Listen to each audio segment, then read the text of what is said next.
Hi, Mrs. Black. My name is Grace, and I'm going to be your nurse today, and I would perform hand hygiene, and I would first do a Q-sim when I walk into the room, looking for any obstacle in the way of the bed and to the bathroom. She currently has 3 side rails up. She has her call light within reach. Her bed is in the lowest position. She has her bed alarm on. She currently has no tube.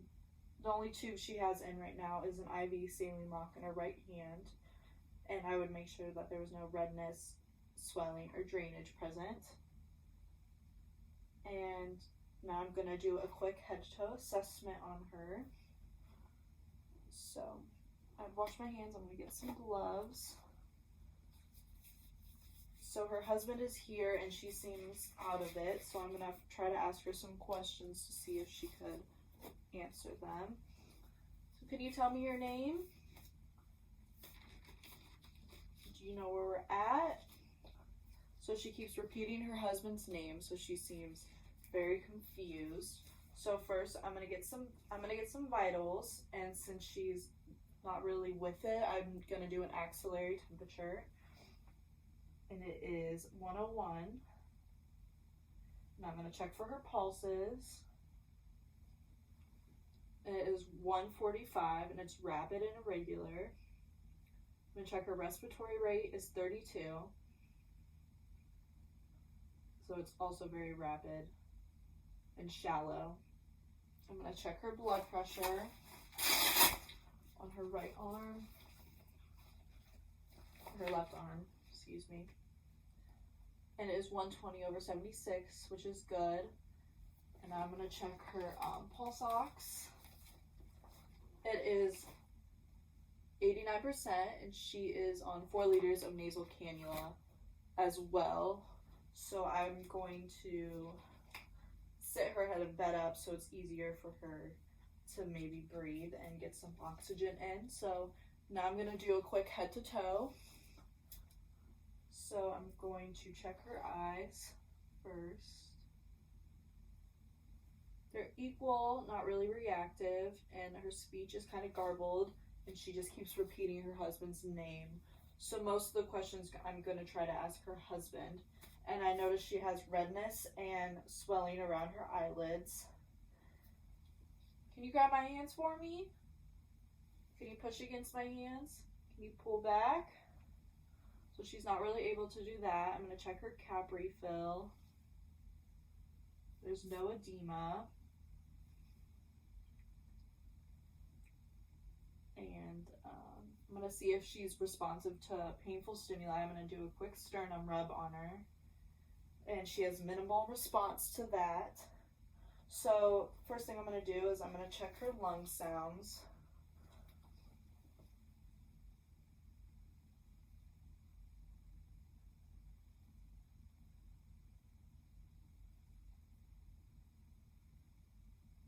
So she has crackles present bilaterally. And now I'm going to check her apical pulse for a full minute as well.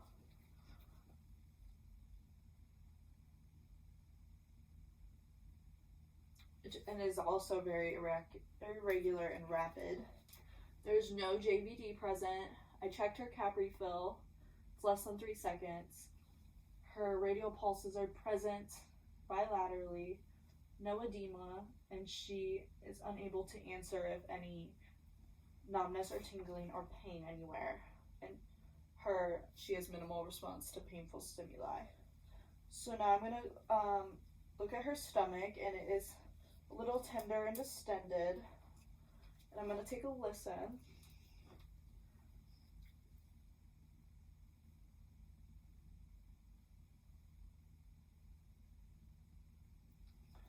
Okay, her bowel sounds are present times 4 quadrants, and they're extremely hyperactive. I'm going to feel a little bit. And I would ask her husband if she's had any constipation, diarrhea, nausea, and vomiting, and he said that she's been having nausea and vomiting for the past 2 days and watery diarrhea. So I'd make sure to chart that.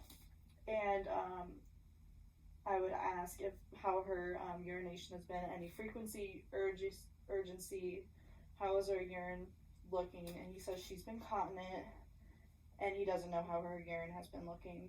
And her skin is pale, and she's clammy. So now I'm going to check her feet out.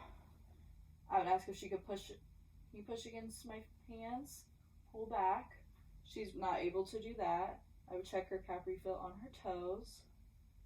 Less than 3 seconds. There's no edema present here.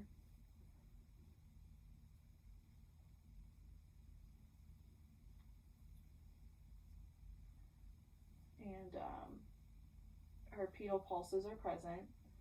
And I would ask the husband if she's had any pain, since she is unable to respond herself, and he has reported generalized abdominal pain. So I am, with these findings, I'm going to go document them, and I am also asking any medical history, and she has Graves' disease, and she was recently given birth 2 weeks ago. So I'm going to let the healthcare provider know right away, and I will be right back. Hi, Mr. and Mrs. Black. So I'm back, and I let the healthcare provider know what's going on. So I anticipate that he's going to order a full set of labs, some electrolytes, EKG, and some ABGs to figure out what's going on. And due to her history of Graves' disease and her presence of her symptoms, it seems as if she's going through thyroid storm. So I'm going to check her vitals once again. So I'm going to check her temperature. It is still high at a 101. Her pulse is still 140. It's 146, or it is now 155. It has gone up to 155, and it's still rapid and irregular. Her respiratory rate has gone up as well to 35. And I'm going to check her blood pressure.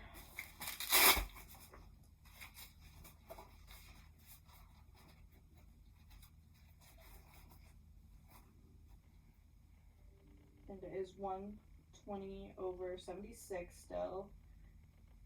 And her pulse ox is still 89 on 4 liters of nasal cannula. So the EKG has been done at the bedside, and she has now been intubated, so she is no longer able to respond or anything. And the doctor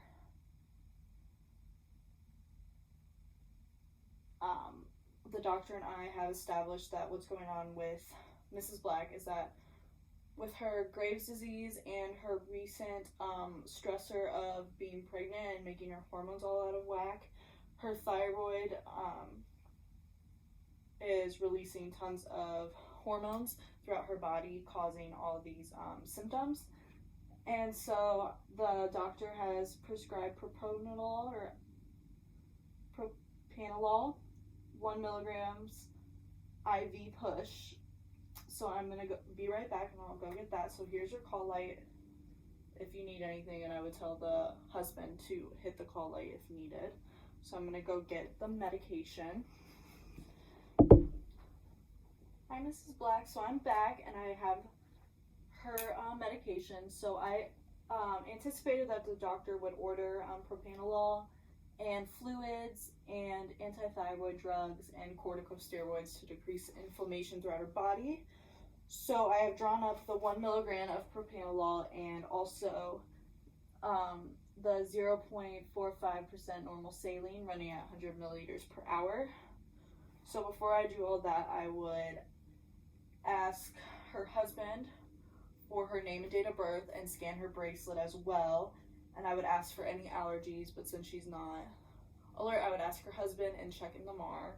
And I would make sure I do right dose, right time, right medication, the 5 rights.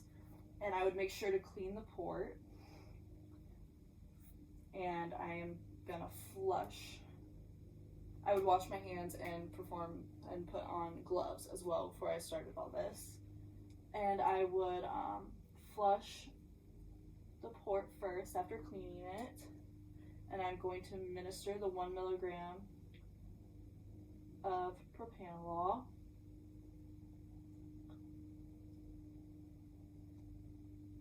And it is over quite a little bit of time.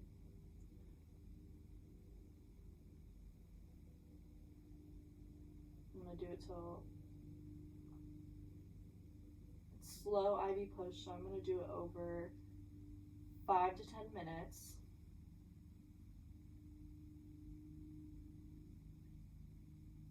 And we would hold this medication if her blood pressure was less than 100/60, and we just checked it beforehand and it was 120/76, so it's good to give.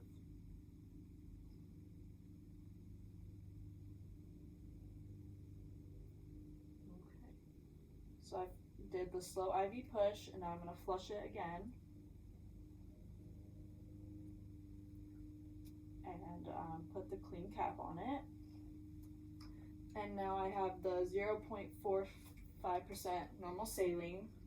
So I have a new bag, and I would do the 5 rights again, ask her allergies, scan her bracelet or her name and date of birth, and I would spike the bag. It's already spiked because I don't want water to go everywhere because I've already spiked this. And I'm going to prime the tubing so that there's no bubbles going anywhere. And I would hang this and fill the chamber halfway. The tubing is primed, and attach it to her IV port and set it for 100 milliliters per hour. And now I'm going to educate her husband on what triggered Mrs.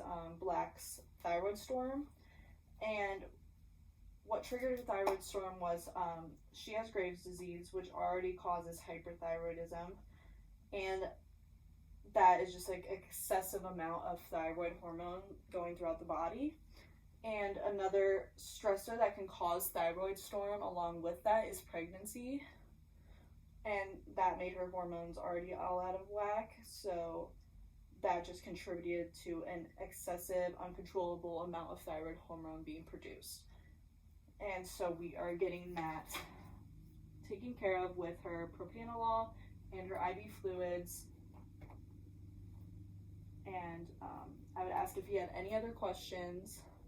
I would leave the call light on with her and him, side rails up, and bed alarm on. And I would discard everything into the sharps container and throw everything away and perform hand hygiene and leave the room. Hi, Mrs. Black, I'm back. So I have a new nurse with you today. She's going to be taking over for me. So this is Mrs. Black, and she is a 31-year-old female who is 2 weeks postpartum. Her husband said that she was difficult to arouse, and she was very confused, and she's had nausea and vomiting for the past 2 days and watery diarrhea. And she's also had abdominal pain. She had a history of Graves' disease and hyperlipidemia and asthma. And she has